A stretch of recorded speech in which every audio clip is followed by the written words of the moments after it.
Oi, eu sou o Renan, ele já falou. Para quem não me conhece, eu vou me formar esse semestre no curso de Ciência da Computação. Eu gosto de falar porque, finalmente, aleluia. Bom, o título da palestra é Game Boy Emulação em 3C minutos. 3C, para quem não é da computação, de repente está no começo do curso, é 60 hexadecimal, que é uma base que vai de 0 a 9, aí o 10 se usa a letra A e se vai até o F, e depois eu vou ter o 10, que seria 1 e 0, mas na verdade vale 16. E isso aqui 60 minutos, então. A verdade é que não vai durar 60 minutos, provavelmente vai durar menos. Só que 40 e 50 em hexadecimal não tem letra, aí não ia ficar tão legal, então eu coloquei 60 minutos. Mas é para durar menos. Bom, é Game Boy e emulação, então primeiro eu vou falar do Game Boy, depois eu falo de emulação. Por que eu vou falar de Game Boy? Primeiro, o Game Boy e o Game Boy Color são dois videogames diferentes, mas eles são bem similares e eles têm compatibilidade um e outro. Eles venderam 118 milhões de unidades, o que é bastante coisa. E o Game Boy Advance, ele vendeu 79 milhões. O Game Boy Advance é um videogame de 2001, ele tem compatibilidade com o Game Boy Color. Então, se eu comprar um jogo de Game Boy Color, eu jogo no Game Boy Advance, por isso que eu considerei aqui. Ele tem praticamente 1050 jogos para o Game Boy e mais 576 para o Game Boy Color. Isso também é bastante jogo, dentro da escala dos consoles. Ele foi produzido, o Game Boy e o Game Boy Color, de 89 até 2003. E se contar o Game Boy Advance, que tinha compatibilidade, foi até 2009. Então isso são 20 anos praticamente de Game Boy e Game Boy Advance. E a franquia que durou mais tempo, considerando a retrocompatibilidade, né? Que ali de 2003 a 2009 a gente tinha o Game Boy Advance, que ele conseguia emular o sistema de 8 bits do Game Boy. Então, se juntar isso, são 20 anos de suporte que teve. E, inclusive, jogos foram produzidos em 2009. Ele foi o primeiro handheld de sucesso, o primeiro portátil, primeiro console portátil de sucesso. Tinha outros competidores, tinha o Lynx da Atari, tinha o Turbo... Esqueci o nome do negócio, o Turbo alguma coisa, e tinha um da Sega, que é Sega Master alguma coisa também. E todos eles eram superiores em termos de hardware, só que tinha uma vida útil da bateria muito fraca, que era em torno de 3 a 6 horas. E o Game Boy, em comparação, ele ficava de 15 a 30 horas. Então, e isso foi o principal motivo. E outra era a fama que a Nintendo já tinha, né? Principalmente com o NES, o Nintendo Entertainment System, ou o Nintendinho aqui pros BR. Ele foi o segundo handheld mais vendido. Ele está atrás só do Nintendo DS. E o Nintendo DS também é da Nintendo, né? Então ali dá pra ver que a Nintendo sabe o que está fazendo, pelo menos na parte de console e de venda. E ele foi o terceiro console mais vendido ever, juntando tudo, não só handheld. Ele está atrás do PlayStation 2, que vendeu mais de 200 milhões de unidades, sozinho. E o Nintendo DS está em segundo lugar. Então o Game Boy e o Game Boy Color está em terceiro lugar ever na lista. Então é um console de peso, que teve importância histórica. E tem um motivo que não está aqui, mas é o principal deles, que é porque eu gosto do console e eu quero falar dele. Então, se ele fosse o quarto, eu ia falar igual, ou o quinto, ou o décimo. Mas por que eu gosto do Game Boy? Eu nunca tive um Game Boy, só para constar. Eu estou chegando no final do curso e eu vi que eu nunca tinha feito um projeto grande. E eu queria ter a experiência de fazer um. E emulador foi sempre uma coisa que me chamou a atenção. Quando eu era mais novo eu jogava. E eu pensei, como que faz o emulador? Como que funciona? Aí ficou nessa, eu não fui pesquisar. Aí o Cal, acho que aqui todo mundo conhece o Cal, pelo menos que é da computação. Ele disse que ele estava interessado no emulador, estava vendo como funcionava. Aí também ficou nessa, por mais uns meses. Aí chegou as férias de dezembro, e eu fui pensar, vou fazer o emulador nas férias. Aí fui ver como funcionava, eu achei um site interessante, com material legal. Aí eu comecei a escrever um emulador. Não foi Game Boy primeiro, foi um de 8080. Eu emulei um arcade, aquele negócio grandão de Space Invaders. E foi o meu primeiro emulador bem ruim em vários aspectos, mas eu ganhei experiência. E eu falei com os caras lá na internet, eles recomendaram fazer o Nintendo, ou Nintendinho, ou o Game Boy. Como o Game Boy tem um processador muito parecido com o arcade Space Invaders, eu decidi fazer o de Game Boy. Então é por isso que eu tô aqui hoje. Se eu tivesse feito de outro console, provavelmente ia ter outro console aqui. Bom, Para quem não conhece o Game Boy, esse daqui é o Game Boy, pelo menos a primeira versão dele. Ele tem o codinome DMG. DMG lembra de Damage, mas na verdade é Dot Matrix Game, que é porque a tela dele era uma tela de não ponto no sentido literal, mas eram uns pixels bem grandinho, ele era bem quadriculado. Depois vou entrar mais em detalhe da resolução dele. Ele começou a ser produzido em 89. Eu já falei que a vida útil dele ali era de 15 horas, e isso tinha um custo, né? Não foi de graça que eles conseguiram essa vida útil de 15 horas. O LCD dele era bem ruinzinho.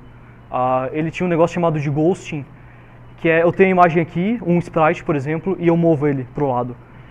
A imagem anterior demora um tempo para sumir da tela. E se eu tiver uma coisa se movendo muito rápido, ela deixa um rastro. Aí pega isso, por exemplo, sei lá, o Super Mario Land, que é um jogo razoavelmente famoso. Tudo que fica movendo na tela deixa um rastro, e como tem muita coisa na tela, tem cogumelo caindo, tem sei lá, aquelas tartarugas com asinha pulando, tem o Mario, tem estrelinha soltando um monte de coisa. Deixa a tela bem poluída. Mas, mesmo assim, isso não foi suficiente para diminuir a fama do Game Boy. Em 96, saiu o Game Boy Pocket, que ele é um pouquinho menor, não é muita coisa assim, ele é levemente menor, e ele teve um LCD muito melhor também. E isso deixou ainda mais popular. E em 98 saiu o Game Boy Light. Dá pra ver que os dois têm o mesmo codinome, só muda ali o 01 e 101. A diferença entre os dois esse daqui só feito no Japão. Como o nome indica, Light ele é um pouquinho menor, mais leve também. Só que ele tem um backlight, né? Ele tem um display normal que ele já tinha, só que agora ele tem uma luz de fundo, então dá pra jogar luminosidade baixa no escuro, coisa que esse aqui não dava.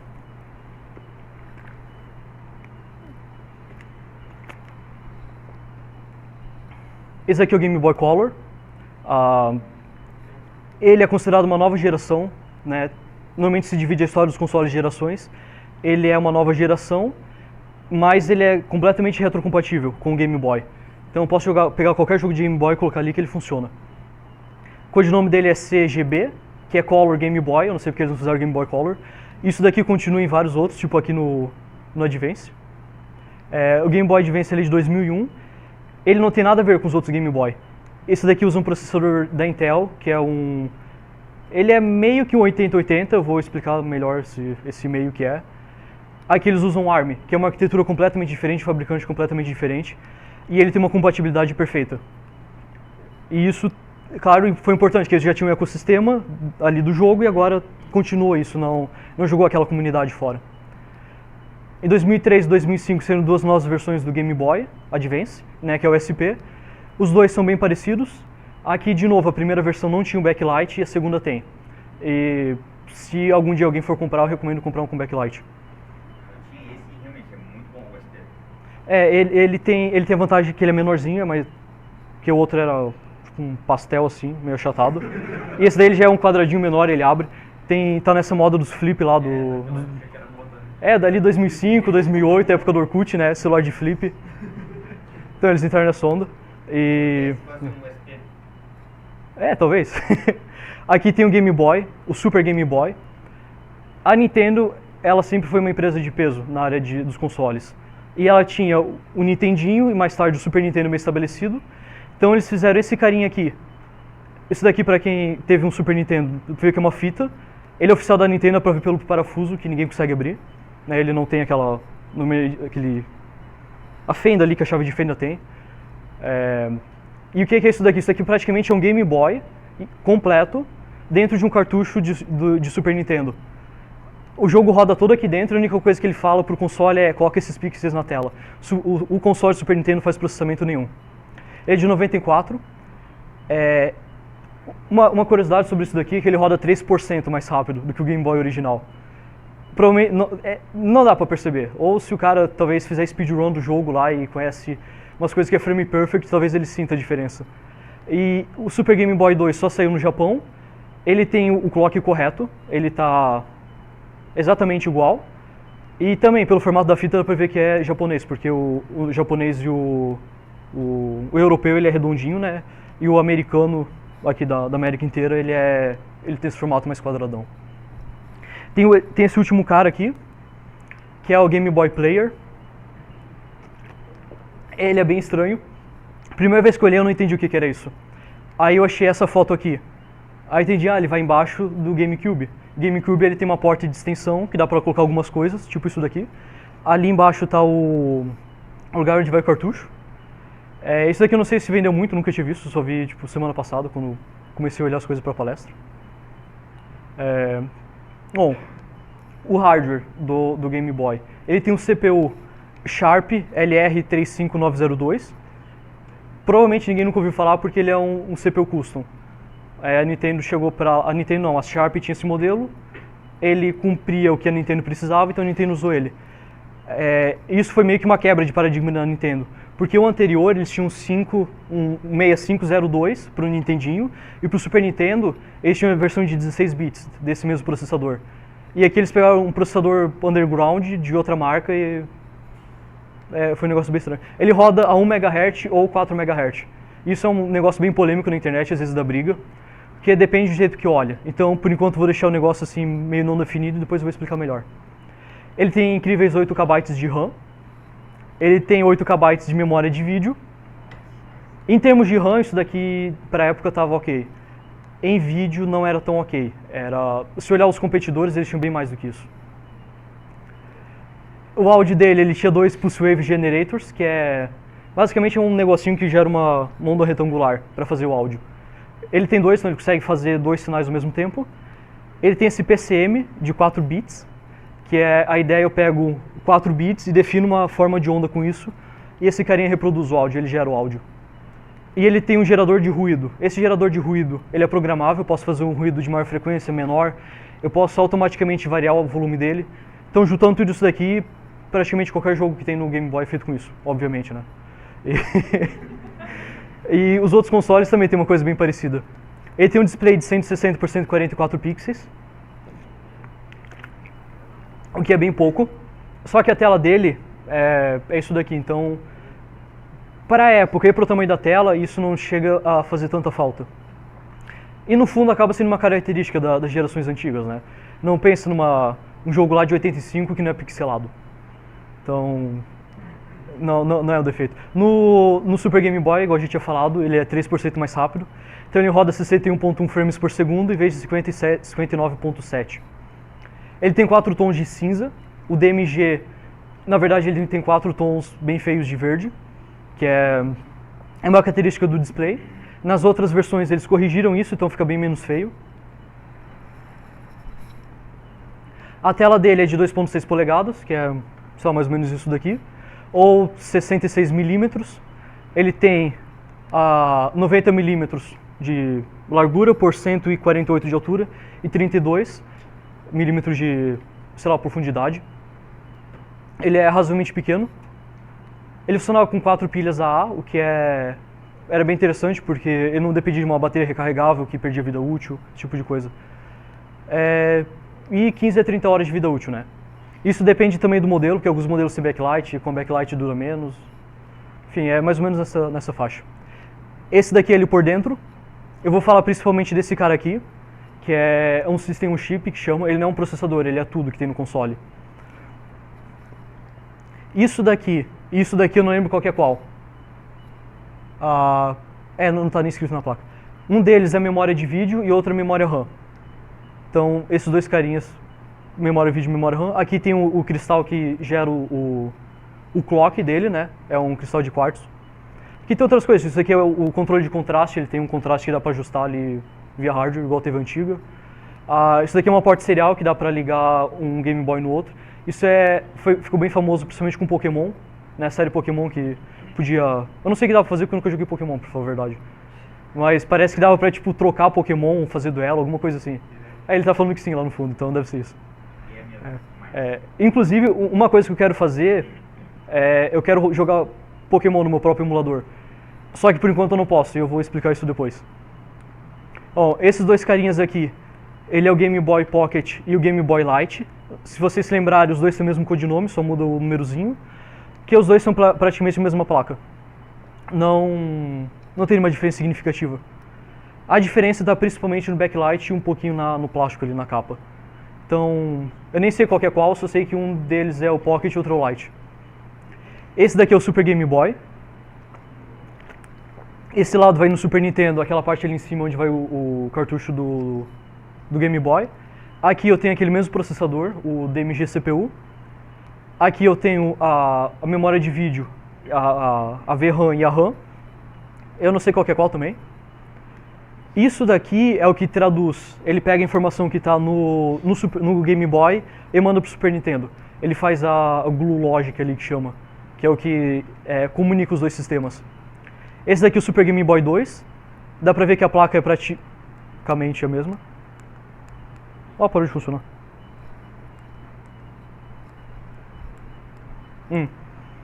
É praticamente a mesma placa. Ele tem os mesmos chips, exceto eles juntaram 2 em 1, ali a parte da RAM e da memória de vídeo compartilhado. Esse daqui é o Game Boy Color. Dá pra ver que ele tem menos coisa e coisas maiores. O CPU está um pouco maior. A memória RAM e a de vídeo eles foram juntados num chip. Olhando ali o tamanho do chip, dá pra ver que ele é um chip mais compacto, ele tem mais pinos, os pinos são menores. Porque tem uma diferença considerável ali entre o lançamento deles. No mais é praticamente a mesma coisa. Aqui de novo eu tenho o Game Boy. É aquela mesma foto de antes. Aqui onde vai o cartucho, ele foi dessoldado aqui, eles removeram ele. Aqui tem uma foto de perto do DMG CPU. Esse aqui é o tipo B, tem vários modelos. A princípio todos eles são iguais. Aqui é uma foto do decap dele que chama, que eu pego o CPU, eu fatio ele, olho com o microscópio como que é o CPU. Que o CPU mesmo ele é um negócio minúsculo. Aquilo ali fora é uma questão de colocar na placa e ter pino suficiente para tudo, né? Aqui eu separei mais ou menos em bloco. Isso daqui eu estou chutando, eu não tenho certeza se é isso ou não. Mas a princípio isso daqui é CPU. Ele tem cara de CPU, aqui esse lado seria a parte que faz a decodificação das instruções. E esse negócio aqui no meio, maior, é onde faz a execução. Isso daqui provavelmente é a PPU, ou GPU dele, ele chama de PPU, que é Pixel Processing Unit. É o equivalente da placa de vídeo de hoje.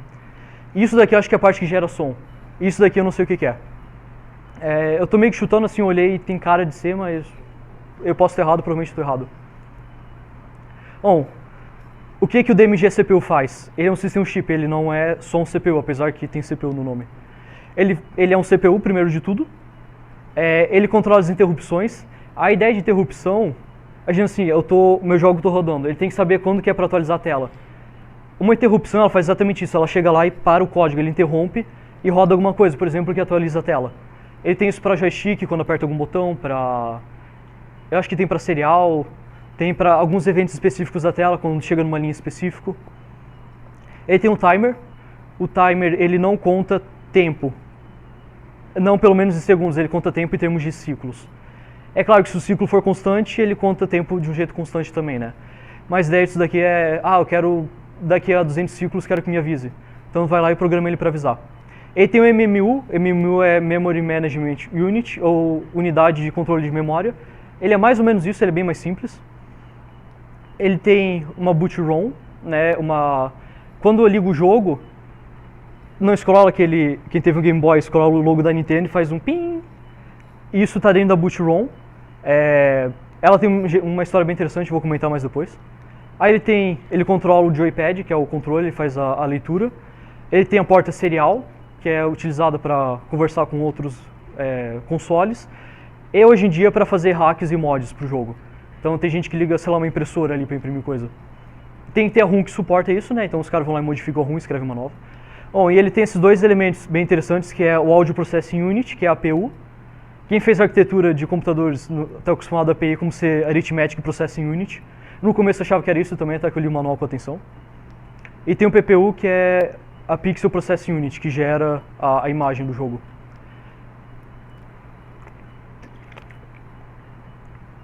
Eu falei que o processador era parecido com o 8080. Aqui eu fiz um diagrama mais ou menos, por que ele é parecido, mas não é. O azul é um 8080 da Intel. Tem toda uma gama de computadores lá de 80 e alguma coisa, feito com 8080. Depois a Zilog, ela estendeu o 8080 com o Z80. Então ele é completamente retrocompatível, inclusive binário. Se eu pegar um binário para 8080, ele roda no Z80, mas não vice-versa. E ele colocou coisas a mais. Aí a Nintendo chegou lá e fez um CPU que é um pouco de cada. Ele tem o conjunto de instruções do 8080, que também tem no Z80. Ele tem um conjunto extra de coisas que não tem nenhum nos dois. Ele tem um pouco de coisas do Z80, mas não tudo. E ele não tem tudo do 8080 também. Então eles pegaram um pouco de cada ali e colocaram mais coisa em cima. Esse foi um dos motivos que eu peguei o Game Boy depois que fiz o Space Invaders, porque eu tinha muita coisa que dava para utilizar. Então isso me levou a fazer o Game Boy também, em parte. Esse daqui é a cara do processador dele. O processador não, os registradores. É uma comparação bem, sei lá, de baixa fidelidade, mas é como se fosse uma variável, para quem de repente não é do curso de computação ou não fez a matéria de arquitetura. Eu tenho esse registrador A, eu faço uma conta, eu coloco o resultado lá em A. Aí eu pego de A e faço outra conta com isso e coloco em A de novo. Eu tenho de A, eu tenho o A, o F, o B, vai estar o L. A é chamado de acumulador também. Quando eu faço uma operação, o resultado sempre fica em A. Vamos supor, eu vou somar A com B, o resultado fica em A. Eu quero ver se A é maior do que B, o resultado vai estar em A. O F são flags, que é isso daqui embaixo. Ele é um processador de 8 bits, então todos os números dele têm 8 bits. Os 4 menores não são utilizados, só os 4 maiores. O Z é de 0, o C é de carry. Se eu fiz uma operação e o resultado for 0, esse bit aqui fica marcado. Se eu fiz e dei um overflow, né, se eu estou aumentando o contador, chegou 255, ele volta para 0. Isso daqui é marcado. O H é de half carry. Como eu tenho 8 bits, se o bit do meio, o quarto bit, tiver um carry, isso daqui é marcado. A princípio ninguém usa isso. O N eu esqueci o que era. Se eu não me engano é paridade, se o número de uns e zeros são par. Eu não lembro mais, mas não é importante que ninguém use isso. Eu tenho os registradores AF, BC, DE e HL. Ele é um processador de 8 bits, só que o barramento de endereço deles é de 16 bits. Quer dizer que ele consegue endereçar 64K bytes de RAM, no máximo, apesar que não tem 64K. Só que só tem 8 bits e eu quero pegar um valor de 16 bits, eu tenho que ter como guardar isso. Então eu posso usar esses pares de registradores como se fosse um só. Eu junto dois de 8 bits e ele vira um de 16. Esses três são úteis, o de cima ele só serve para salvar a informação. Vamos supor, eu tenho essas flags, eu quero salvar o resultado delas. Eu posso colocar AF na pilha, eu vou lá no lugar da memória e guardo AF, e depois eu restauro, com isso eu salvo A e as flags. É praticamente a única utilidade do AF, que eu não posso escrever valores aqui porque esses 4 bits são descartados. Eles não estão ligados fisicamente, então eu escrevo um aqui, quando for olhar vai estar 0 de novo. Aqui são os processadores, os registradores de propósito geral. Ele tem esse HL aqui, que é a ideia de ponteiro. Os valores ficam guardados aqui dentro. Esse HL, vamos supor que eu tenho H vale 23 e L vale 45. Então, se eu escrever aqui, ele vai na posição de memória 2, 3, 4, 5 e vai guardar aquele valor lá. Então, isso daqui sim, de fato, é uma variável. E quem fez C, na computação LPG, fora, eu não sei qual que é o nome da matéria. É ALP? Não. LPG2, ALP. Enfim, tem alguma matéria que vê C nos outros cursos. E a ideia de ponteiro aqui. Bom, o Core Instruction Set, que é aquela parte do processador de Game Boy, que é igual ao do Z80, que é igual ao do 8080, é basicamente isso daqui. Eu tenho as operações de load e store, que é carregar valores nos registradores. Aliás, o store, o load coloca no registrador, tira da memória RAM ou de vídeo e coloca no registrador. E o store, ele faz o oposto, eu pego do registrador e coloco na memória. Ele tem o modo direto, indireto e imediato. O direto, eu vou lá e falo, pega o registrador. Eu tirei dele. Eu pego o registrador A e coloco no B. Isso é o modo direto. Modo indireto, eu falo, pega o valor do registrador A e coloca no endereço de memória apontado por HL, por exemplo. De novo a ideia de ponteiro. Esse é o modo direto e indireto. O modo imediato, eu vou lá no código e falo, escreve 8 nesse registrador. Esse é o modo imediato. Isso daqui são várias instruções que eu tenho de A para B, B para A, eu tenho A para C, C para A, eu tenho de B para C, C para B. Então, praticamente metade das instruções que ele tem é a instrução de load e de store. Eu tenho a operação de pilha, que é pop e push, que eu coloco valores na pilha e tiro. Eu tenho LD para pilha, que eu coloco e tiro valores arbitrários na pilha. A pilha eu uso principalmente para chamada de função. tenho operação lógica e aritmética, eu somo números, multiplico, divido. A comparação, ela é uma subtração que não salva o resultado. Lembra que eu disse que ele tem aquelas flags de zero? Se dois números são iguais, quando subtrair ele do outro número, o resultado vai ser zero, então a flag de zero fica marcada. Só que se eu não salvar o resultado, eu não estraguei nada e eu testei se os dois são iguais. Então eu sei se são iguais ou não fazendo o... subtraindo sem salvar o resultado. Tem operações de bit shift, né? Eu tenho 1 em decimal, eu faço um shift, ele vai virar 2, faço shift de novo para a esquerda, ele vai virar 4 e por aí vai, tem para o outro lado também. Eu tenho controle de fluxo e branch, que é praticamente jump. Eu posso pular para um lugar qualquer da memória RAM, eu posso pular se uma condição for satisfeita ou não satisfeita, eu posso chamar a função, retornar de funções. Tudo isso aqui é controle de fluxo. O Z80 ele tem algumas instruções primitivas para o loop. Eles tiraram isso do processador do Game Boy. Então aqui é basicamente, eu rodo uma instrução, algumas instruções. Por exemplo, eu estou atualizando a tela, eu vejo se não chegou no último pixel, então eu dou um jump lá para cima, eu volto o código lá para cima. É um negócio bem primitivo. E eu tenho algumas instruções miscelâneas. Eu tenho operações que resetam ou setam a carry flag, que é a flag que marca o overflow. Eu tenho as operações de nope, que é no operation, que é uma operação que não faz nada. Ela é útil principalmente para gastar tempo, o que parece que é inútil, mas às vezes eu quero esperar algum tempo fixo. Então se uma instrução demora, sei lá, quantos microsegundos, e eu coloco 20, eu sei que vou gastar 20 vezes aquele tanto que ele gasta. Eu tenho a operação de halt, que é o que desliga o Game Boy. Isso é via software, né, a chavezinha lá do lado. Na verdade, quando eu falo halt, ele não é exatamente desligar, ele é suspender. É análogo ao que a gente tem hoje em dia com os computadores. Eu suspendo ele está funcionando, gasta pouca energia, e quando eu ligo ele volta do estado original. Isso daqui tem um bug interessante que eu vou comentar depois. E ele tem essas duas instruções que desativam e ativam interrupções. Isso daqui não é muito interessante de falar, apesar que tem um bug relacionado com isso. Bom, o DMG ele adicionou coisas no Game Boy. E o que eu acho relevante citar são essas instruções aqui. São load com pré e pós-decremento. De novo, voltando para o C, eu posso fazer if A igual a 4. Eu vou testar se A for igual a 4, se for eu faço alguma coisa, e dependente disso eu vou automaticamente incrementar o A, depois da comparação.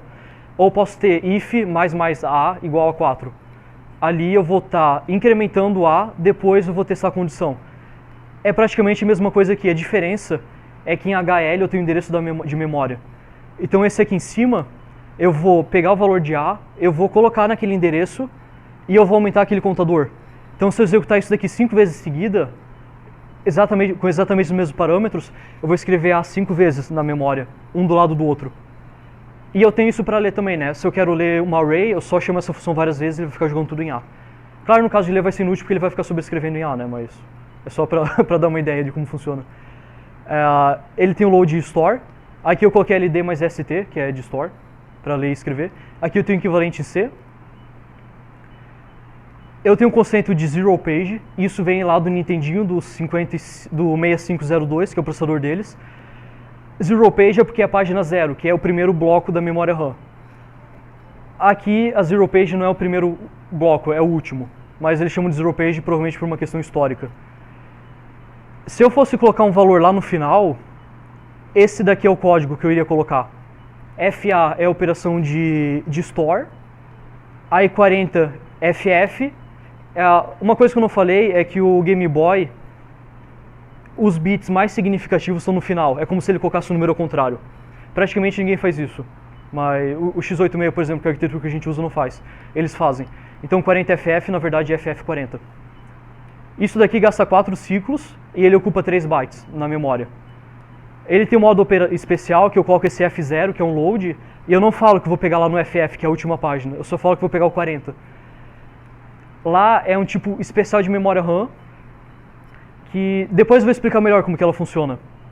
Mas com isso eu economizo um ciclo e eu economizo um byte. Quando só se tem 8.000 bytes, economizar um byte é muita coisa. Por exemplo, no Atari, os caras faziam magia para economizar byte. Tem um jogo que é Yars' Revenge, que eles não tinham mais onde colocar imagens no jogo. Aí o cara literalmente pegou e imprimiu o código na tela. Ele falou, ó, pega essa parte aqui e faz de conta que é uma imagem e imprime na tela. Aí sai um monte de ruído assim. Ele usa esse ruído como efeito. Com isso dá pra ver que um byte não é. Isso daqui é um byte. Um byte faz muita diferença. Então isso daqui vale a pena ter. Isso daqui é o conjunto de instruções do Game Boy. Aqui eu tenho de 0 até F, né? São 16 colunas, 16 linhas. Eu devia ter notado o que são as cores. É mais ou menos isso, é uma tabela periódica das instruções. E elas são agrupadas de acordo com algumas características.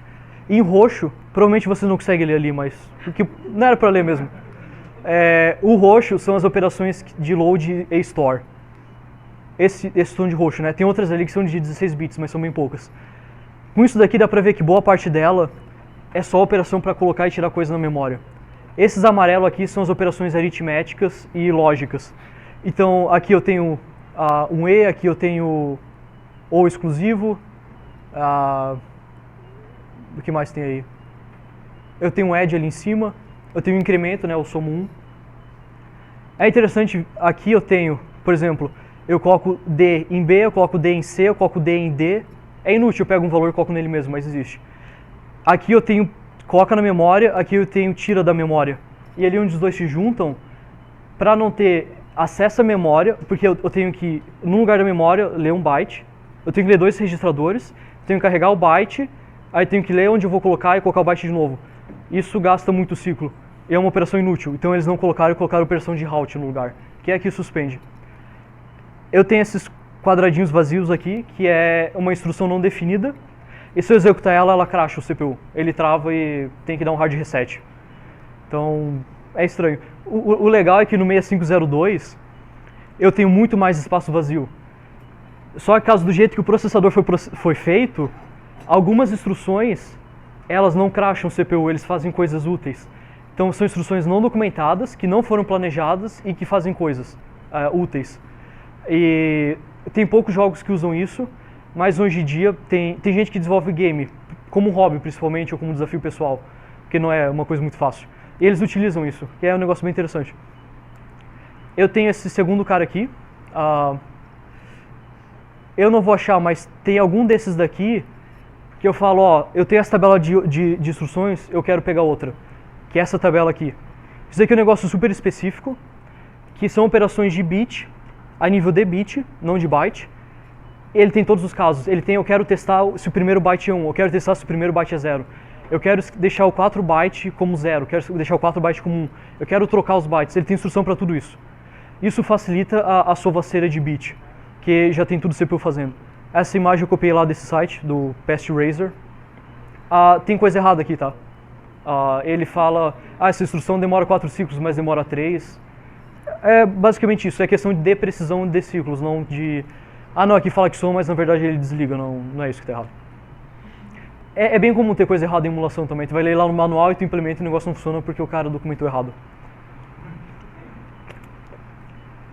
Essa tabela aqui eu acho interessante, que quando pensa, o CPU roda 4 MHz, então tudo roda 4 MHz, mas não é assim que funciona. O CPU está rodando a 4 MHz, mas a RAM funciona só 1 MHz. Então tem um fator de 4 ali. Praticamente toda operação que eu faço, eu vou estar ou lendo ou escrevendo coisa na RAM. Que o que eu guardo no CPU é pouca coisa. Eu tenho lá 7 registradores, são 7 bytes que dá pra guardar. Não faz quase nada com 7 bytes. Isso daqui é porque eu falei que é 4 ou 1, depende. Porque o CPU roda 4 MHz e as instruções ou demoram 4, ou 8, ou 12 MHz. Ciclos. São 4, 8 ou 12 ciclos. Só que ela depende da RAM, se está escrevendo ou lendo. Então a execução está sincronizada com a RAM. E como a RAM roda 1 MHz, eu fico preso pela RAM. A mesma coisa com a PPU, que é a GPU ali e a memória de vídeo. Só que ali é 4 e 2, então ele consegue ler mais rápido. Só que ainda tem essa questão de um esperar pelo outro. E não é exatamente 4 MHz, né? É isso daqui que é uma potência de 2. Então é 4 e uns quebrados, é um pouquinho mais. Bom, eu disse que o Game Boy conseguia adereçar até 64 KB de RAM. Isso daqui é o espaço de endereçamento dele. Se eu for, por exemplo, no byte 4000, que é aqui no meio da ROM, eu vou ler o byte do meio que está no cartucho. Se eu for aqui em cima, essa WRAM é a memória RAM que o console tem para trabalhar. Dá pra ver, isso daqui está mais ou menos em escala, então ele é um pouquinho menos de 1/4. Aliás, ele é um pouco mais de 1/4 dessa metade aqui. Não... eu devia ter pensado melhor nisso. Enfim, aqui eu tenho, esse daqui é o ponto médio, né, que é... Isso daqui em binário eu vou ter 1 e 15 zeros, é exatamente o ponto médio.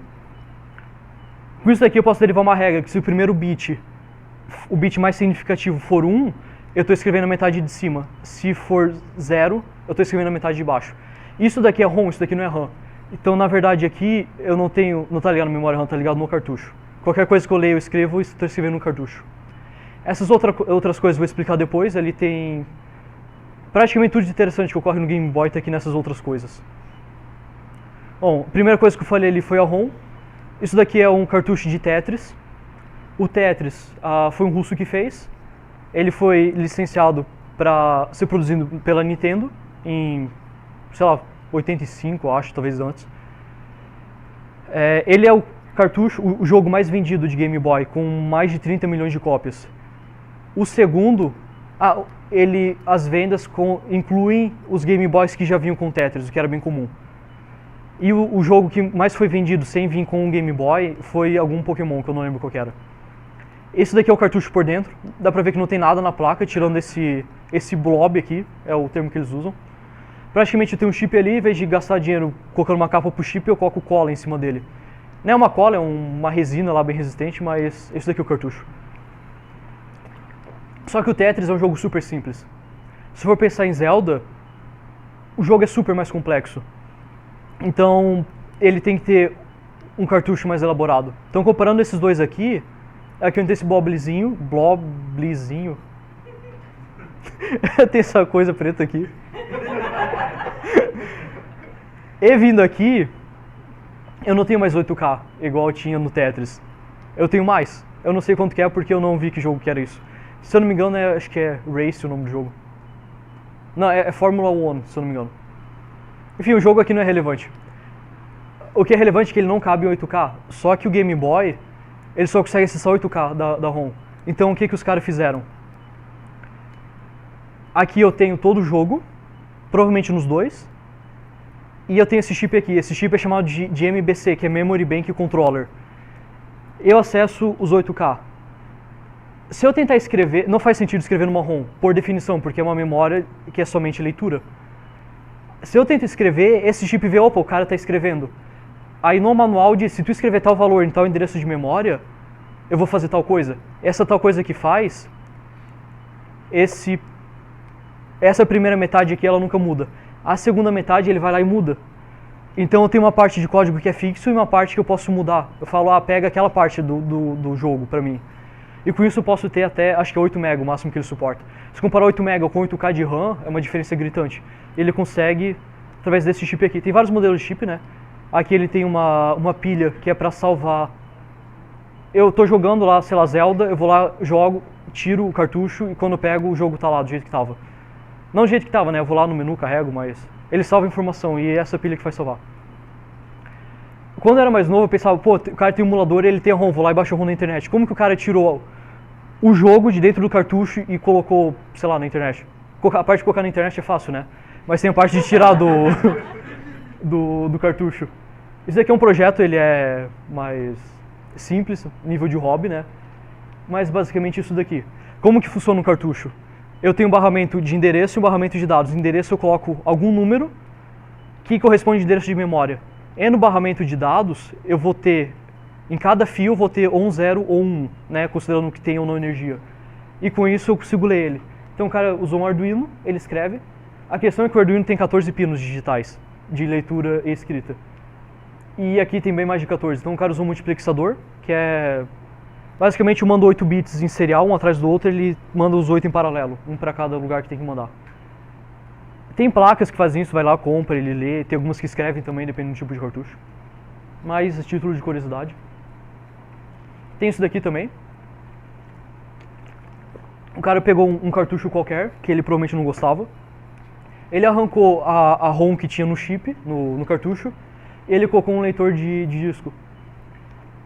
Eu não achei se isso daqui funciona, porque é muito estranho o jeito que ele fez. Pode ser que funcione, só que provavelmente ele não tem um sistema de arquivos. Porque quando tu vai lá e formata isso daqui, ele tem um sistema de arquivos, ele tem metadados, ele estrutura lá do jeito que ele acha mais conveniente. Aqui provavelmente ele vai lá, tipo, os primeiros 8 kbytes do SD, ele foi lá e colocou o jogo lá e o Game Boy vai lá e lê lá. Então não tem um negócio lá de sistema de arquivos, CNTFS, alguma coisa assim. Talvez funcione, eu não descobri se funciona ou não. Isso daqui é um cartucho caseiro. É um caseiro, mas é bem feito até, né? Aqui ele tem, eu não sei de quanto que é, também não achei muita informação sobre isso. Mas basicamente o cara fez um cartucho, colocou o jogo lá, talvez isso aqui seja programável pra, sei lá, eu baixo o som na internet e coloco ali. Aqui tem outro mod interessante esse aqui é o Super Game Boy, é o primeiro, dá pra ver que tem 2 chips aqui em cima e não um. Aqui tá faltando um chip. Esse chip ele faz o Range Unlock. Se eu compro o jogo pro Japão, ele só roda no console japonês. Isso tem pra versão europeia e versão americana. Tem gente que não gosta disso, então os caras tiraram o chip, fizeram engenharia reversa do chip, eles descobriram o que era o sim e o que era não dele, e eles colocaram um chip que sempre fala assim, não, esse jogo é legítimo, pode rodar. Aí é isso daí, pode ver que ele não usa tudo, provavelmente que não precisa. Ele colocou um LED também, de 3 cores, então se tá, sei lá, azul é de sei lá, o japonês, vermelho americano, alguma coisa assim. Tem uma cola quente, né, tem que ter. Isso daqui é primordial pra funcionar. Essa imagem eu acho que devia estar lá pra cima, mas isso daqui é a ideia do MBC que eu falei. Aqui é a primeira metade daquela imagem que eu mostrei. A primeira parte é a ROM 0. A ROM 0 ali que fala é tipo o primeiro bloco de ROM. Ele é fixo e tem esse ROM X que eu posso carregar qualquer um desses. Isso daqui eu tenho pra RAM também. Se eu preciso de muita RAM no jogo, dá pra fazer isso com RAM. Não são tantos, isso daqui dá pra colocar 8 MB. Pra RAM acho que nem sei se chega 1 MB, acho que é só 512 bytes. Mesmo assim, é bastante coisa comparado com 8. Com os 8K. Isso daqui é bem normal em console, não só em console. Se for, por exemplo, com PIC, que é o microcontrolador, ele também tem esse conceito de página. Para endereçar mais, usando menos. Com 16 bits, eu consigo endereçar muito mais do que poder precisar de 20 bits de repente. É padrão em qualquer sistema, quando eu ligo ele começa a executar o que está no primeiro lugar da memória, no byte 0. No byte 0 está boot ROM, que eu vou comentar depois sobre ela. Ela vai executar e quando chega em 100, isso daqui é 100 hexadecimal. Então o valor antes dele era FF, que é 256, então isso daqui é o byte número 257. É o entry point que chama. Ele saiu do boot, ele vai ali e executou o que está ali. Por padrão, isso daqui é um jump que manda para algum outro lugar do código. Porque depois disso eu tenho um cabeçalho. Nesse cabeçalho eu tenho um logo da Nintendo escrito em... Ele está codificado ali de algum jeito. E esse logo da Nintendo é o modo de DRM que eles têm. Dentro do boot, eu tenho uma cópia do logo da Nintendo e durante o boot ele vai lá e olha byte por byte se está igual. Então todo jogo é obrigado a ter um logo da Nintendo no jogo e mostrar ele na tela. Se não tiver, ele não boota. Mas depois eles descobriram que não é bem assim, que não precisa ter todos os bytes, então tu deixa os bytes iguais, os outros modifica e coloca o logo da tua empresa lá, alguma coisa assim. Mas é ilegal, mas tem empresa que não se importa com isso. Aqui nesse range tem o nome do jogo, que são, se não me engano, são 20 bytes. Aí no Game Boy Color mudaram para 14. E depois de algumas semanas eles decidiram diminuir para 11. Aí tem jogo que ocupa 14 bytes, né, 14 letras. Só que as 3 últimas têm um significado especial, que é a fabricante. Mas isso praticamente ninguém usa. Isso daqui na verdade acaba sendo útil para quem faz emulador. Que eu olho ali, tá rodando esse jogo, então posso aplicar aquele patch ali para o jogo rodar melhor. Então isso daqui não é tanto usado pelo console, mas pelos emuladores. Mas é bom, tem console que não tem isso e dificulta a vida. Aqui tem outras coisas. Ali, se ele tem um memory bank de um tipo, ele vai colocar um número, se tem outro ele coloca outro número. E no final ele tem um checksum que garante que o negócio está íntegro. No final, lá daquela imagem, tinha as outras coisas marcadas em vermelho. Isso daqui são as outras coisas. A ideia, praticamente tudo que é importante, que fala com o sistema, ele está ali. Esse P1 é o joypad. Se eu quero escrever... Eu posso escrever para o joypad, caso do jeito que ele funciona, eu falo, ó, lê esses 4 botões ou lê esses 4 botões. São 4 direcionais, Start, Select, A e B, então tem 8 botões, só posso ler 4 de cada vez. Lendo e escrevendo nesse endereço, eu controlo o que eu vou ler e o que eu vou pegar de volta. Eu tenho esse SB e SC, que é o serial que manda e que envia os dados. Esse vermelho aqui é o timer. Cada um deles tem uma funcionalidade, eu reseto o timer, eu leio o valor do timer, eu controlo a frequência dele. Essa parte marrom, eu controlo o áudio. Dá pra ver aqui que é o mais complexo em termos de lugares que tem que escrever. Eles são 4 blocos, que eu tinha falado lá que eu tenho 2 geradores de pulso, eu tenho aquele que eu leio uma sound wave específica, e eu tenho o gerador de ruído. Eu não lembro qual que é qual e não é relevante, mas tem um lá que eu coloco a roda nessa frequência, então ele vai gerar um som nessa frequência. Falo roda nessa frequência, mas a cada frame diminui tanto na frequência. Então ele vai fazer por exemplo. E isso ajuda muito, porque o programador não tem que ir lá e ficar sovando o beat para fazer o áudio, ele faz de um jeito semi-automático. Esse marrom aqui... O que é esse marrom? Eu não lembro o que é esse marrom mais claro. Talvez seja alguma coisa do áudio. Ah, sim, isso daí são... Lembra que eu disse que são 4 bits que ele tem pro áudio? Em cada um desses eu tenho 8 bits, então eu consigo colocar 2 formas de onda. Então aqui, eu posso escrever uma música e colocar aqui. Vai ser uma música de 4 bits, mas é música ainda. Eu não mostrei aqui porque eu não sabia se ia ter áudio ou não, e nem tentei. Tem gente que pega um Game Boy, escreve um software para fazer música pro Game Boy. E os caras fazem umas festas muito loucas com isso, tipo uma música de 8 bits. Aí, ao invés de o cara ter um computador lá com uma mesa de DJ, ele tem um Game Boy lá, tipo, ele fica cutucando os botãozinhos. É um negócio bem legal, a música é boa, tá? Esse boot aqui, quando termina o boot, ele escreve nesse lugar e ele bloqueia o boot. Eu não consigo ler o que é o código de boot. Não normalmente. Isso daqui é o rate run, que é o... Eu falei que tinha zero page, é isso daqui que é a última parte da memória. Isso daqui são controles de interrupção, ali eu ativo ou desativo a interrupção. Bom, vou falar agora, na minha opinião, a parte mais interessante do Game Boy, que é o PPU, que é o Pixel Processing Unit. Bom, já falei, ele tem 160 por 144 pixels. Ele tem os 4 tons de cinza. O jogo, ele mostra na tela uma grid de 20 por 18, sendo que cada elemento dessa grid é uma imagem de 8 por 8 pixels. Então, multiplicando isso daqui, vai dar isso daqui. Ele consegue salvar no máximo 40 sprites. Sprite é, eu vou fazer um Mario, vou lá e desenho um Mario. O Mario é um sprite. Na verdade, no jogo ele é 2, porque não cabe num só. Mas essa ideia de sprite é uma imagem que eu vou lá e coloco em qualquer lugar da tela. Ele consegue salvar 40, só que no máximo 10 por linha. Eu não consigo colocar os 40 numa linha, só vai aparecer 10. E o legal é se eu tenho tipo um sprite aqui e eu tenho outro aqui. Aí quando ele for desenhar, ele vai olhar, opa, aqui é o 10º. Aí ele não vai desenhar o resto desse daqui, só vai desenhar tipo outro aqui. Talvez você já tenha percebido isso em algum jogo, que às vezes começa a ter muita coisa na tela e começa a ficar piscando. Não necessariamente é por causa disso, mas às vezes é. Ou para contornar, mostra um depois do outro, fica ali interpolando. Ou falta de programação, às vezes, alguma coisa não foi previsto. Olha, tem os 8K de VRAM que eu já falei. Como que é feito o controle da PPU? O programador ele vai lá nesse endereço de memória, FF40 ou FF41, e ele muda algum desses bits. Eu não vou ler isso daqui tudo, pode ficar tranquilo. Eu vou ler só os interessantes. Por exemplo, isso daqui é o Display Enable. Isso liga e desliga o display. É claro que não faz muito sentido eu ter o console e estar jogando e não estar o display ligado, mas depende do que eu estou fazendo. Por exemplo, modo de economia de energia.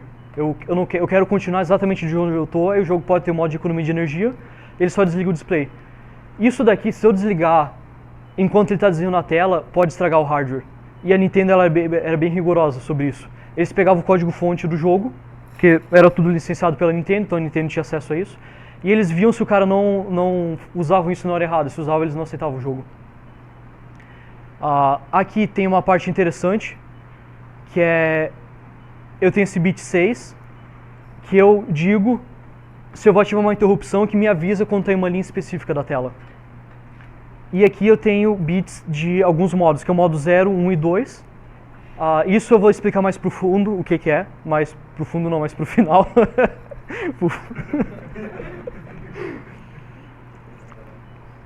Pro final. Mas basicamente todo o controle que eu faço, se eu quero eu quero, por exemplo, que o sprite seja 8x8. Eu vou aqui e escrevo 0. Eu quero que seja 8x16, eu vou aqui e escrevo 1. Isso tudo está no manual da Nintendo, que eu acho que ninguém tem acesso, talvez a Nintendo. Isso daqui eu bati uma print screen do Pandox. O Pandox foi uma das tentativas de fazer uma documentação completa do Game Boy. Eles não terminaram. É uma fonte razoavelmente precisa e completa. Se algum dia vocês forem escrever um emulador de Game Boy, aqui é um bom ponto para começar. Eu tenho outros registradores. São outros endereços da memória. Esse daqui, esse background scroll, o X e Y, eu acho dá pra fazer muita magia com ele. Que eu tenho uma imagem e só uma parte disso aparece na tela. Enquanto ele está desenhando na tela, eu tenho essa opção aqui que eu falo, me avisa quando chegar na linha 10. Aí quando chegar na linha 10, eu falo, me avisa quando chegar na linha 12, por exemplo. E eu faço isso de duas em duas. E enquanto ele está desenhando na tela, eu posso mudar esse scroll, o X e o Y. Então ele está desenhando na tela, eu estou movendo a imagem para o lado. Isso vai fazer um efeito muito legal, vou mostrar depois. O muito legal que eu digo é muito legal se tu considerar que é um console de 89. Mas mesmo assim é legal.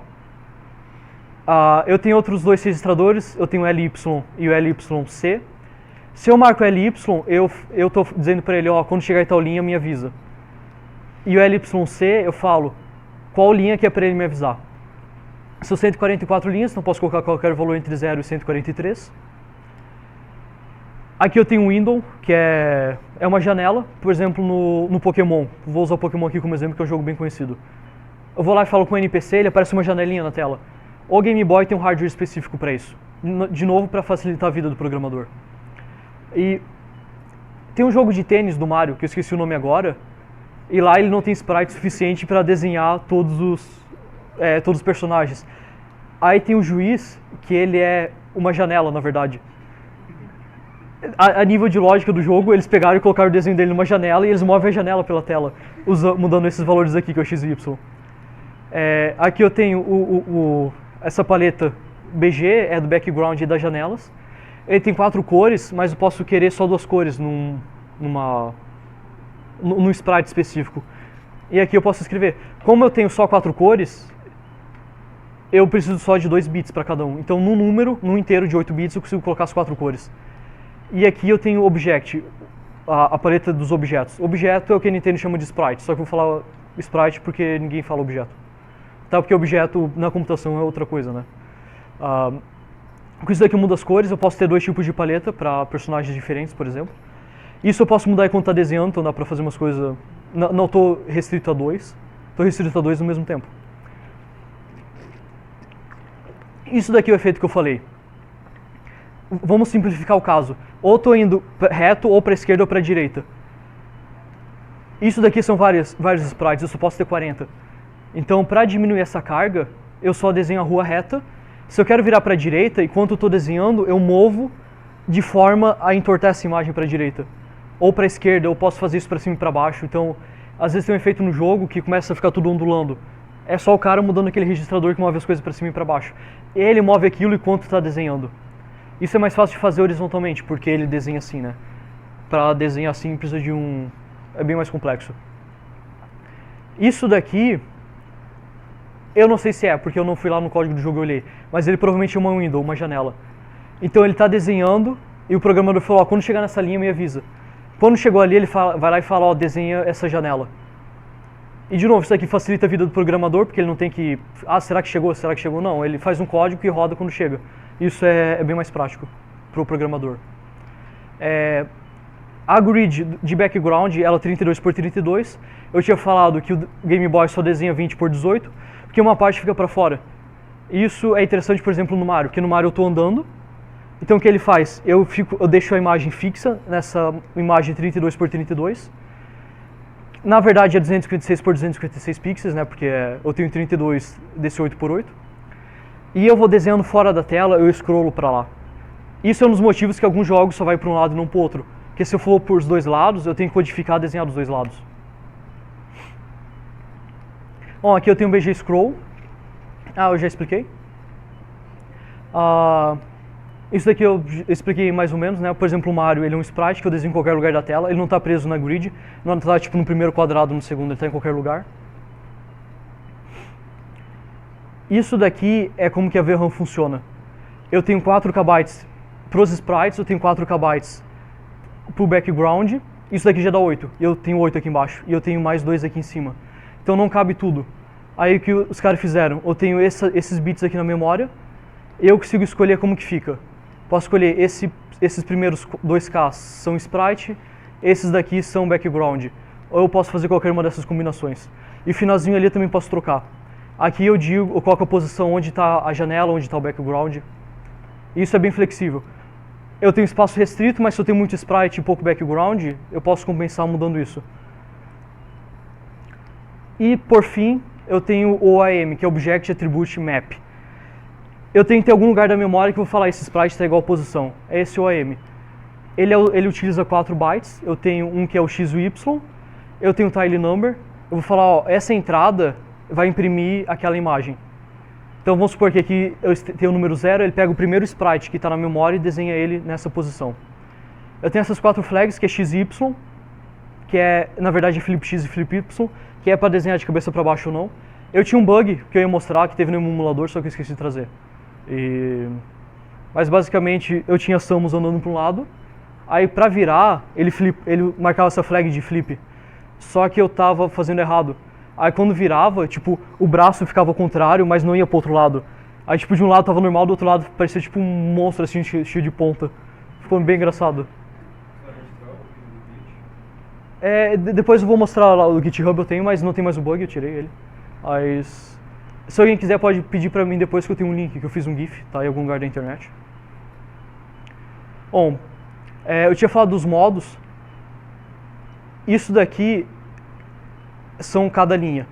Então, quando eu começo a desenhar uma linha, eu estou lendo a OAM, que leva 20 ciclos. A OAM é onde estão a posição dos sprites. O Game Boy tem que decidir qual sprite ele vai desenhar, então ele vai lá e lê tudo e decide quais vão desenhar. Aqui eu posso mexer na memória de vídeo, mas não na OAM, que é uma parte da memória RAM. Aqui eu não posso mexer em nenhum dos dois, porque eu estou desenhando na tela e estou lendo também da memória de vídeo. Aqui eu tenho um período entre uma linha e outra onde eu posso mexer nos dois, posso mudar o scroll, por exemplo. E no final tem um período equivalente ao tempo de desenhar 10 linhas, que ele vai estar movendo, ele não vai estar fazendo nada. Normalmente essa parte ele usa para atualizar, fazer o código que atualiza a tela, e essa parte aqui eu fico rodando a lógica do jogo IA, o input do usuário, que aqui está ocupado desenhando. Bom, acabei a parte do Game Boy. A parte do emulador é mais rápida. A parte do Game Boy é mais rápida, do emulador, aliás. Bom, primeiro, por que escrever um emulador? O primeiro elemento é preservação. Eu tenho um Atari. É difícil ter um Atari inteiro funcionando hoje. Mas se eu tenho um emulador que consegue emular perfeitamente um Atari, eu estou documentando e registrando a história dele. Então, isso é importante. Tem a questão da portabilidade. Emulador não é só para jogo, posso fazer um emulador para um chip antigo. Então tem um programa que roda num tipo de chip e eu faço emulador para rodar em outro. Eu vi um cara que ele emulou um CPU ARM num Arduino, aí ele roda Linux nisso. Linux feito para rodar num processador lá de uns 500 MHz, ele roda num de 16. Ele disse que demora tipo 8 horas para botar o Ubuntu. É portável. Eu estou rodando o Ubuntu no Arduino. Não é necessariamente útil, mas é. Tem a questão de compatibilidade. Eu falei que o Game Boy Advance tem um CPU ARM, mas ele roda jogo com outro tipo de CPU. Eu não sei se tem, mas pode ser que tenha um emulador lá dentro. E outra melhoria, às vezes o hardware tem falhas, e eu posso escrever um emulador que não tem essas falhas. Bom, isso daqui são motivos mais práticos, eu tenho motivos aqui que eu também acho interessante. Que um é para aprender, eu vou escrever um emulador porque é difícil, mas não difícil o suficiente que é impossível. Então eu vou aprender enquanto escrevo ele. Tem a questão do desafio, não é um negócio fácil, acho que foi a coisa mais difícil que eu já programei. E isso daqui é, só se tu quer fazer, vai lá e faz, não precisa ter um motivo desse daqui. E eu coloquei essa frase aqui do Kennedy que eu gosto, que a gente não faz porque é fácil, mas porque é difícil. E eu gosto bastante dessa frase. Isso daqui é de quando ele fez uma fala dizendo que era para o povo americano mandar o homem para a Lua durante a Guerra Fria. Isso daqui é uma parte lá que eu gosto. Bom, o que é um emulador? Tem muita confusão entre emulador e simulador. Tanto é que no Linux tem um programa chamado Wine, que é uma sigla que diz Wine is not emulator. A ideia do emulador é ele limita o estado externo. E eu quero substituir alguma coisa usando o emulador. Um simulador ele limita o estado interno e normalmente é feito para estudo. pensa assim, eu quero simular uma chuva. Eu vou lá e escrevo um programa que simula a condensação d'água, vento, cai, vejo tanto quanto que deu ali de chuva. Um emulador de chuva, se eu estivesse dentro dele, eu ia me molhar. Porque, tipo, o que seria um emulador de chuva? Eu posso colocar um chuveiro aqui em cima, ele vai ter emulando uma chuva. De uma regra simples, se eu consigo substituir alguma coisa por outra, é um emulador. E o simulador é, sei lá, eu quero simular um avião em vez de aprender a pilotar num avião. Então, eu estou interessado no resultado dele. Isso daqui é bem fuzzy. Hoje eu estava pesquisando para confirmar de novo, achei duas definições e uma era exatamente o contrário da outra. Então, mas é mais ou menos essa a ideia. Bom, tem a questão da legalidade, se o emulador é legal ou não. A primeira é propriedade intelectual, que eu estou pegando um trabalho que alguém fez, estou de certa forma reproduzindo. Se eu vender fica bem mais complicado isso. Tem a questão do white box versus black box, engenharia reversa e reverse engineering, que é para emular um sistema eu tenho que descobrir como ele funciona. E o white box, eu vou lá e eu olho dentro dele. Se for um CPU, eu abro ele e vejo o que tem lá dentro. Se for um código, faço um disassembly dele, ou decompilação. O black box não. Se é um programa, eu coloco uma entrada no programa e vejo como que é a saída. Eu não mexo dentro dele. Isso daqui não é ilegal, isso daqui pode ser legal. Tem a questão do EULA, que é o End User License Agreement, que é a licença final do usuário. Não, eu errei alguma coisa na tradução, mas é aquilo que a gente clica em Accept sem ler. Lá pode falar, ó, é proibido fazer isso. Ou ao você aceitar esse termo de uso, você consente que não vai fazer engenharia reversa, alguma coisa assim. Bom, o que é de fato ilegal é eu emular um jogo sem ter a cópia original dele. Se eu vou emular Tetris, eu tenho que ter um joystick. Um cartucho de Tetris. Joystick. Isso daqui é independente do país, porque esse daqui faz parte do DMCA, que é o Digital Millennium Copyright Agreement. Então, se vocês forem jogar um jogo no emulador, tem que comprar ele antes, para não ser ilegal. Bom, como que funciona o emulador? Basicamente o CPU. Eu busco uma instrução, eu decodifico e executo. Eu vou lá na memória, vejo, tem tal código, então é para fazer tal coisa. Isso é decodificação. E eu vou lá e executo. Se ele pega um valor de memória RAM e coloca no registrador, eu vou ter isso representado de alguma forma no código e eu vou executar isso. Isso daqui, a princípio, é bem simples. Imagina que eu tenho essa pasta das ROMs hipotéticas. Eu escrevi hipotáticas aqui, mas hipotéticas. E aqui eu tenho uma ROM hipotética de um game qualquer, .gb, de Game Boy. Se eu olhar o tamanho dela, eu tenho 64K. Isso daqui é um arquivo binário, se eu abrir lá dentro provavelmente não vai ter texto, por exemplo. Isso daqui não é uma ROM hipotética, é uma ROM de verdade, só que ela tem Creative Commons, então posso mostrar o código dela para vocês. Lembra que eu falei que na posição 100 eu tenho o entry point, onde ele começa a executar? Então, a primeira instrução é um nope, que é uma instrução que faz nada, que é o 00. Esse C3 é uma função de jump. Ele vai para o endereço de memória 0213, ou 203 em hexadecimal, que é algum lugar por aqui. Aqui tem um C0, que é um call, ele vai lá e chama uma função. Então, eu leio um arquivo binário, vou olhando bit a bit, vejo o que aquilo faz e eu executo. Aí, o conceito assim é bem simples. Um emulador ele tem duas estruturas. Ele pode ser um interpretador, onde eu leio, ele faz isso, então vou lá e mexo as coisas. Ou eu posso fazer recompilação, que é mais difícil e mais eficiente. O que ele faz? Ele lê o binário do jogo antigo, que é para um hardware antigo, provavelmente. Não antigo, porque posso tentar emular o Play 4, por exemplo. E ele gera um binário para a minha máquina. Por isso que é recompilação. Eu pego um binário, eu recompilo ele para rodar. Isso é mais difícil, só que é bem mais rápido também. Bom, o santo grau da emulação é a precisão. Não adianta o emulador se ele roda 20% mais rápido. Ou se o sprite aparece de cabeça para baixo, ou se a cor está errada. Então, tem isso. Um emulador preciso, normalmente é um emulador bom. Tem a questão da preservação e documentação do hardware. Tem um projeto chamado Mummy que ele faz isso. Eles pegam qualquer coisa e fazem o emulador mais preciso possível, com o objetivo de documentar como ele funciona e de preservar. Agora a gente tem acesso muito disso, mas daqui a 40 anos, talvez, a gente não vai ter esses consoles. Tem alguns jogos que ele utiliza umas coisas muito underground do console. E às vezes é tão underground que eles descobriram sem querer e utilizaram. Ou às vezes é um bug, eles dependem do bug para funcionar. Então se tu não implementa o bug, às vezes o jogo não funciona direito. E aqui eu coloquei 3 jogos. O primeiro é o Pinball Deluxe. Ele é um jogo bem difícil de emular no Game Boy.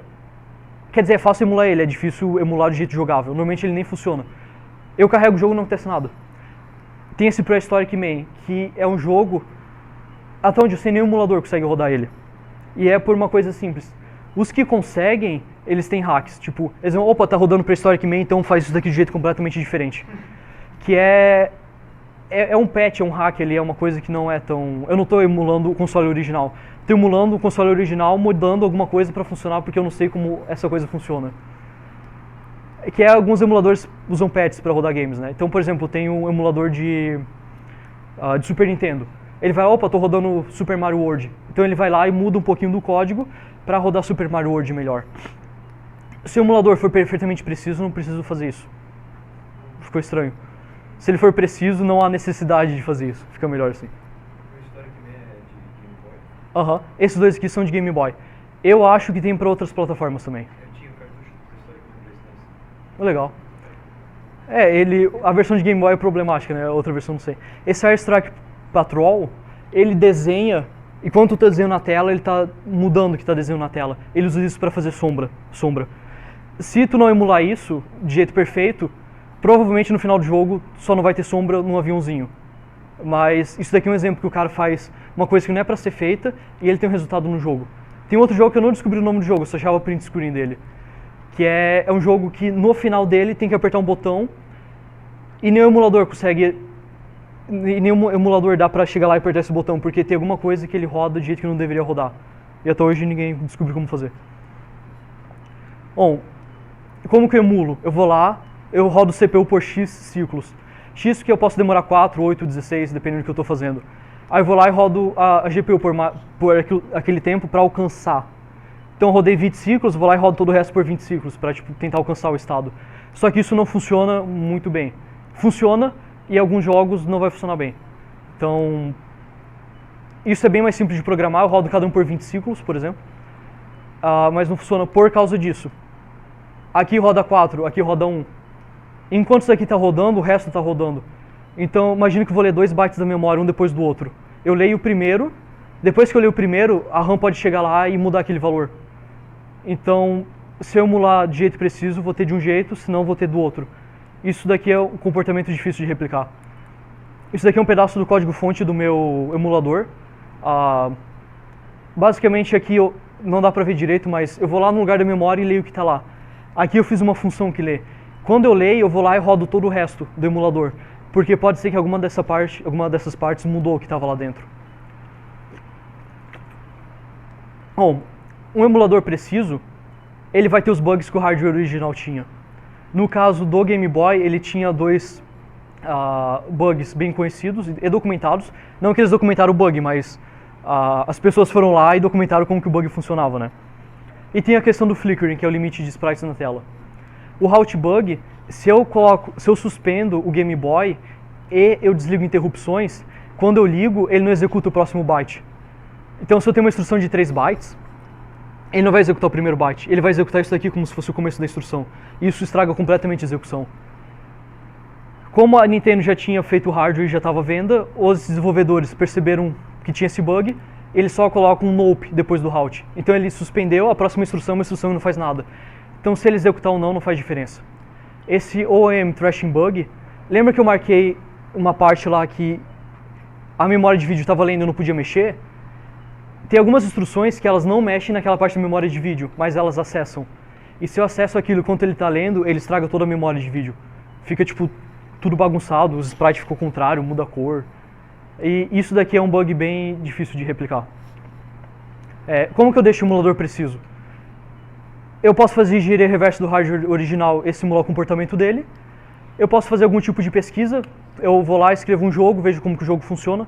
Claro que escrever um jogo é bem mais complexo, mas eu vou lá, somo 2 valores, vejo quanto tempo demorou para somar 2 valores, por exemplo. Basicamente, eu coloco coisas no console e vejo o que é o resultado. Eu posso comparar com outro emulador mais preciso. Se eu tenho um emulador que eu sei que ele é preciso e eu tenho o código-fonte dele, posso ver como que ele fez, posso rodar ele em paralelo, comparar o estado da memória. E eu tenho as test ROMs. A ideia de uma test ROM é uma instrução que vai lá, uma ROM ali, ela não é um jogo, é só um código, que ela vai lá e vê se tu demora o tempo certo para fazer tal coisa, ou se a tua soma deixa a flag certa na memória. Tem alguns caras que escreveram isso, os 2 mais famosos é o Blarg e o Gekko.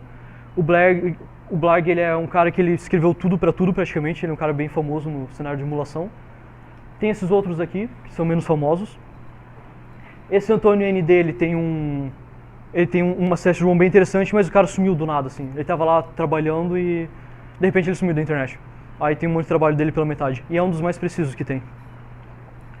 Eu falei da boot ROM. Isso daqui é do Gekko, esse cara aqui que eu mostrei antes. Aqui ele tem um Super Nintendo desmanchado. Aqui ele tem um Super Game Boy. Aqui ele tem um cartucho custom. Aqui ele tem um Tense. O Tense é como se fosse um Arduino, só que ele é um pouquinho mais parrudo. E aqui ele tem um Logic Sniffer. Ele basicamente vê os bytes que estão entrando saindo da memória. Aí ele fez um negócio chamado de Clock Glitching, que é isso daqui é o barramento de dados, basicamente. Quando ele chega no final da boot ROM, que ele bloqueia a leitura ao boot ROM, ele faz um overclock absurdo no Game Boy. Dá pra ver aqui, eu tenho um clock, ele tá ali normal, e do nada ele deixa muito rápido. E é tão rápido que o CPU não consegue funcionar. Aí quando chega na instrução que bloqueia a leitura a boot ROM, ela não é executada. Aí ele só torce que foi só isso que mudou e não mudou mais nada. Aí ele vai lá e ele consegue ler a boot ROM. Esse daqui era dos Game Boys, essa era a última versão que faltava, ele conseguiu ler. É um cara bem legal, ele é finlandês, parece um viking, tem um cabelo comprido assim, uma barba. A foto dele, ele tá tipo, tem uns pinheiros de um lado e um lago do outro. Bom, esses daqui são as testes ROMs do Blarg. É interessante aqui que eu tenho o Halt Bug e o OM Bug. Tem gente, até hoje, não sabe como se faz esse OM Bug, mas se sabe como testar se existe. E o cara conseguiu escrever um teste sem escrever como funciona. O que eu aprendi ou descobri com escrevendo esse simulador? A OC, a parte de arquitetura e organização de computadores, eu aprendi muito com isso. Eu descobri como que o CPU funciona dentro, até um certo nível. Eu aprendi eletrônica também, eu não mexi com eletrônica, mas eu tive que considerar algumas coisas de eletrônica para poder escrever o emulador. Eu ganhei experiência, né, que eu acho que só isso daqui já é o suficiente para justificar que tu faz uma coisa difícil, tu aprende algo.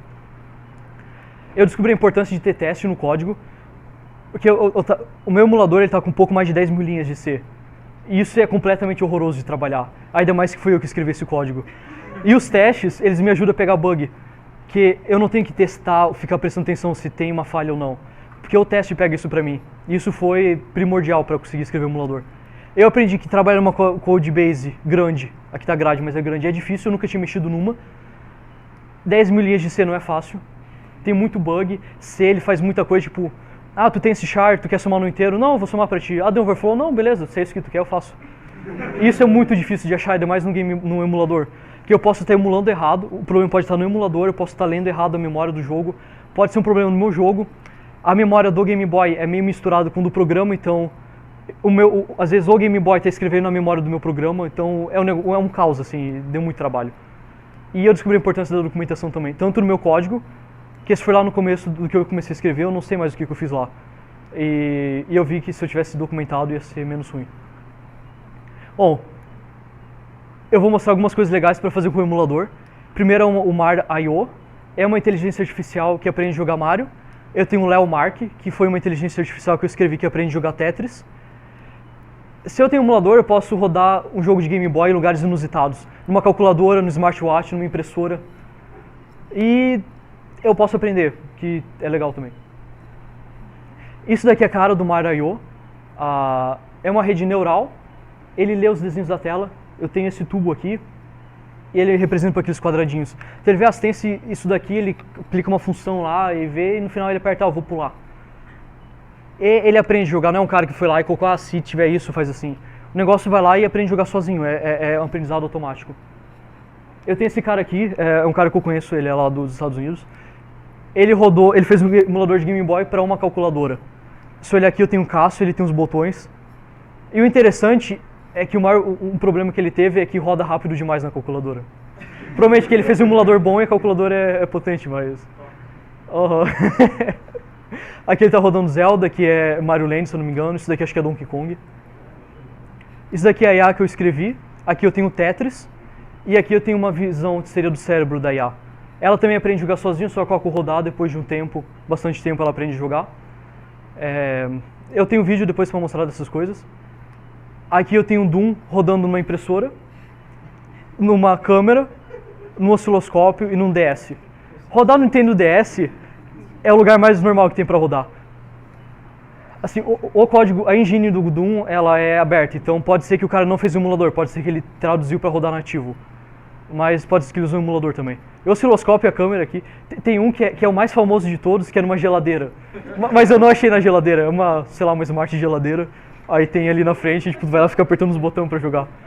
Não é muito amigável, né? Mas... Ó, aqui eu tenho alguns links que... Se der, depois eu vou colocar no Facebook, eu não... O Rafael, eu não tenho Facebook. Aqui eu tenho alguns... Esses links aqui é um subreddit de emudev, de desenvolvimento de emuladores. O pessoal lá é muito atencioso. Chega lá e fala, eu não sei programar, eu quero fazer um emulador, o que eu faço? Eles vão lá e te jogam um monte de link. E a gente tem um Slack, que também o pessoal lá é super atencioso. Tem um conhecimento muito grande lá dentro. Tem um cara lá que ele já escreveu sistema operacional, ele já escreveu compilador. Quando não tem nada pra fazer, ele vai lá e porta arquitetura para LLVM. O cara é um semideus assim, ele faz as coisas brincando. E o pessoal lá é muito amigável. Às vezes tu tem um bug, não sabe o que fazer, tu vai lá e pergunta, eu tentei fazer isso, deu assim. Ele fala, isso daí já aconteceu comigo. Os caras são muito legais. Vale a pena ir lá. E esse daqui é o meu gato. E obrigado pra vocês vieram aqui ver. Ele não parece, mas ele tá vivo. Ele fica assim mesmo. Eu não matei ele, não. É um gato de verdade também, ele não tá sendo emulado. Uhum. Ele é bem gordo. Bom, era isso, obrigado por vocês que vieram.